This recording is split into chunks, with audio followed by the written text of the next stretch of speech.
Dave had quite perceptibly changed since he had become one of the dictators of Glastonbury. His youthful bloom had faded. His pleasant good nature had dried up. His outgoing, impulsive spontaneity had been replaced by a certain strained reserve, and his honest simplicity had given place to a worried, self-conscious caution. The many-sided struggles he had now engaged upon, his attempt to outwit the incorrigible anarchism of one of his fellow dictators, to give a rational Marxist turn to the destructive Jacobinism of the other, his constant efforts to guide into orthodox communist channels, the mystic religiosity of their erratic chief, caused a stiff, troubled, harassed look so to descend upon his boyish countenance, hardening its disarming contours into something anxious, wistful, and at the same time austere. His appearance was greeted by a clamor of voices and a rush towards him of a group of puzzled, excited, acquisitive, laboring men, who were all dissatisfied with the arrangement of the new Glastonbury Echiquere. "'Tisn't the money what worries I, mister," explained the cadaverous shoemaker from Butt's Close. "'Tis seeing these chaps what wouldn't work if they had the chance, getting the same as I, who've worked myself into a bloody consumpty." "What I wants to know," cried a burly street cleaner, pushing himself forward, "is why a man with 7 children, same as I've got, only gets 5 bob more than them as has got 2. "Listen here, mister," cried a chimney sweep from the Becky district. "Didn't us read in Johnny Gird's paper last week that Glaston's belongs to Glaston folk and not outside the world? What I'd like to know, and there are any of us working chaps who want to know the same, who 'twere that elected these here Trents and Robinsons to be bosses over we, and who 'twere that gave these here bosses their girt pay. I've got a wife in the family way, 4 big grown hungry kids, whereas this Robinson has got only his Sal, and I don't know what Trent's got. No one, I reckon. And Trent's not even a Zoomer set men. They tell IT do come from the Scilly Isles. I wish to hell he'd stayed in the Scilly Isles. Hear, hear!" cried a lot of excited voices. "Zoomerset money," went on the chimney sweep, "ought to go into Zoomerset pockets. And so 'twould if bloody Johnny had his way. Who made this here Trent from Scilly Isles and this here Robinson from London bosses over we Glaston folk? Us selected Johnny Gird 'cause us knew he, and he be a good drinking man and a good praying man.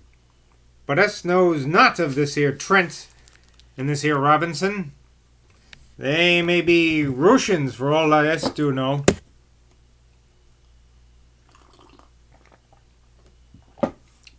Dave Spear was so hustled by all these people that he was driven backwards across the room till he was standing close to the table at which Mr. Evans and Fintaler were seated.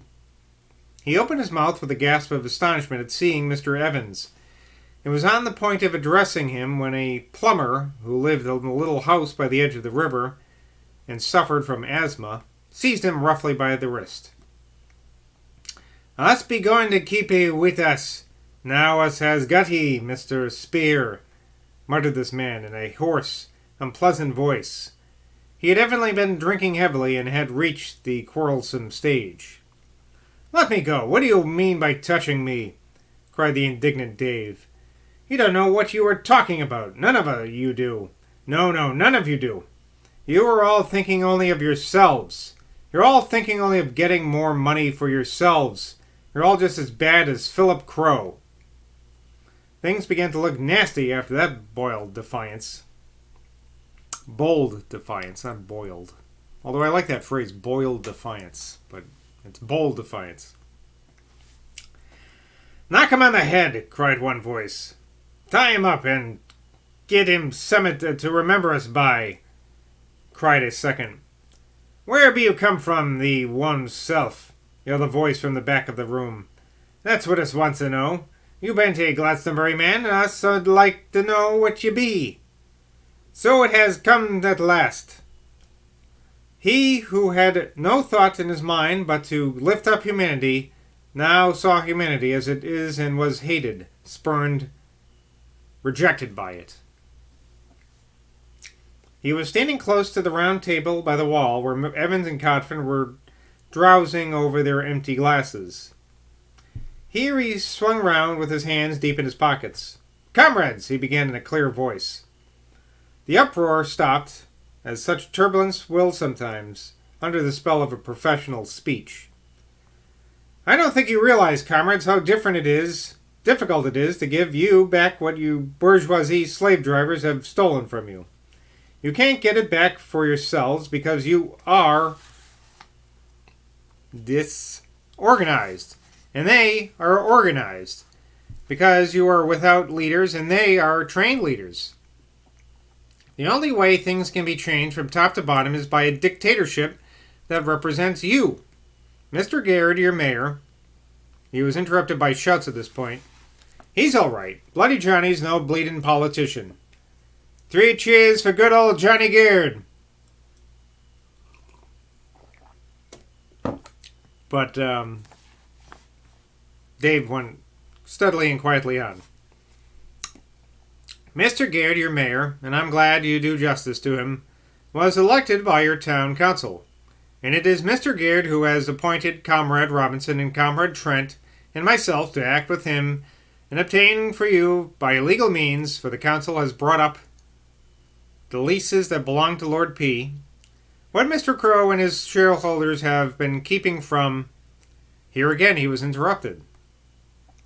Loud shouts arose. "We know all about Lord P. Lord P be feared to show his ugly phiz in Glaston. Lord P can't sell what isn't his to sell. Go back to Lord P, the own self, and tell the old blighter will knock his bleeding head off. And these too." But once more Dave struggled to go on quietly with his speech. "By legal means it is, comrades, that we, your representatives in the town, are now trying, with your assistance and by your help, to start an experiment that has never yet been—" "Shut your bleeding jaw! Who be you? We like to know that you should rule over us." Violent hands were now laid upon him, and clenched hands were raised to strike him. The uproar rose again from every part of the room. Something leapt up within Dave then, and he lost all his calm self-possession. His ruddy cheeks went white. He struggled with the men. He flung off the hands that had begun clutching at him in the midst of what smoke-obscured confusion. Like a normal waking sound caught through the anguish of an insane dream, he heard the feeble voice of Mrs. Cantle calling for her husband, "Dickory, Dickory!" Like a sardonic drum, the refrain beat upon his ears. "Dickory, dickory, duck, the mouse run up the clock."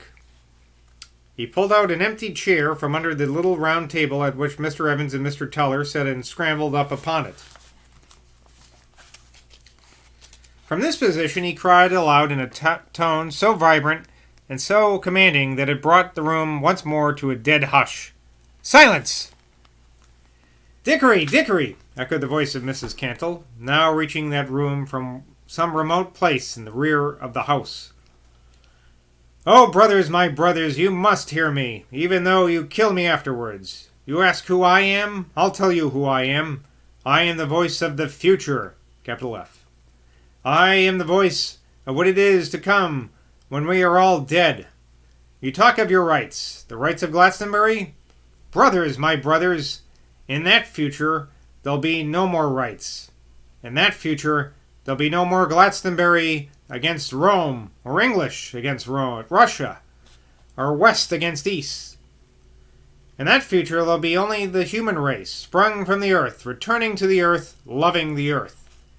In the future none of us, none, I say none, will want to possess this or possess that. We shall struggle then for one thing alone, fight for one advantage alone, the right to labor for a victory of life over want, over disease, over cruelty, over malice, over wicked, stupid ignorance. Brothers, brothers, don't let these Christians say that we are broke up their altars and closed their churches only to do it for greed. We do it for the future.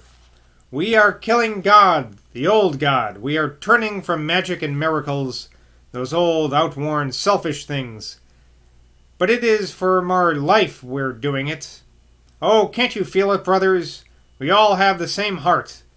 Below our greeds and our angers and our envies. The same heart, the same heart.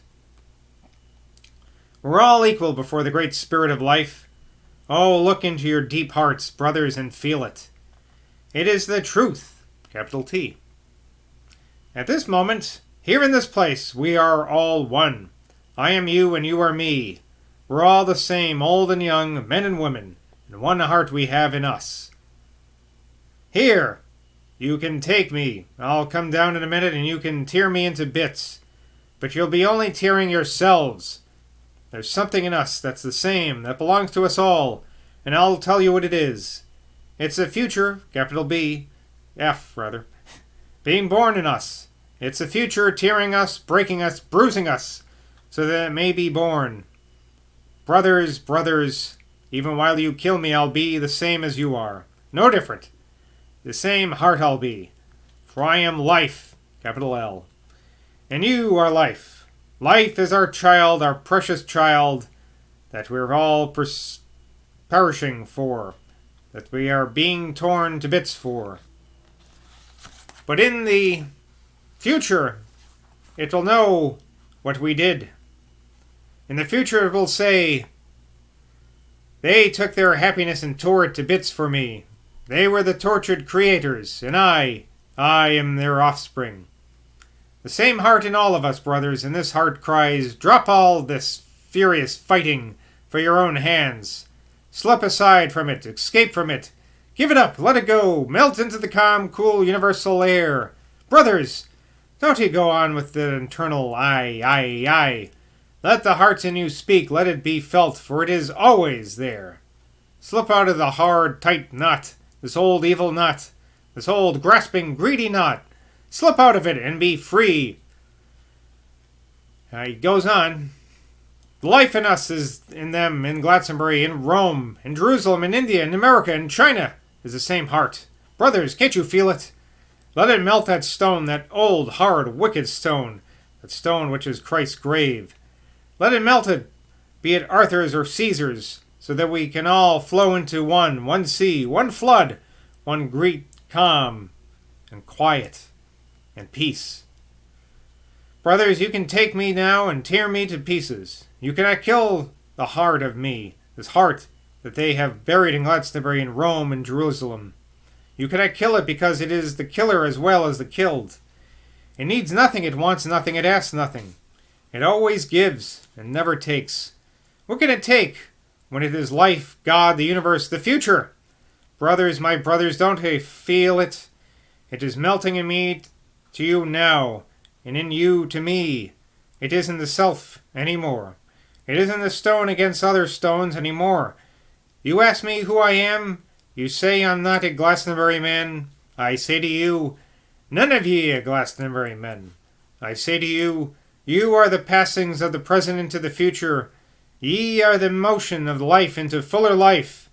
The heart in you melts in tears, and tears towards me and mine, melts in tears towards you.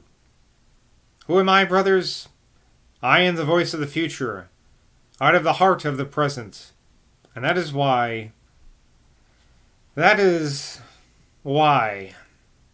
I must be, why I am a trouble to you, a thing you would like. He did really burst now into a flood of weeping. The tears, big child's tears, poured down his face. They poured down his face while his face under their strain remained unmoved, the mouth quiet and stern, the features fixed and rigid, the weeping eyes fixed upon some remote spot in space. Well, that's a rather sad image, isn't it? I wonder if they'll kill him now. I probably would. I mean, he's being a little annoying, but it's sad, you know. He's tried his best. He seems like an honest guy. And they're not taking it, are they?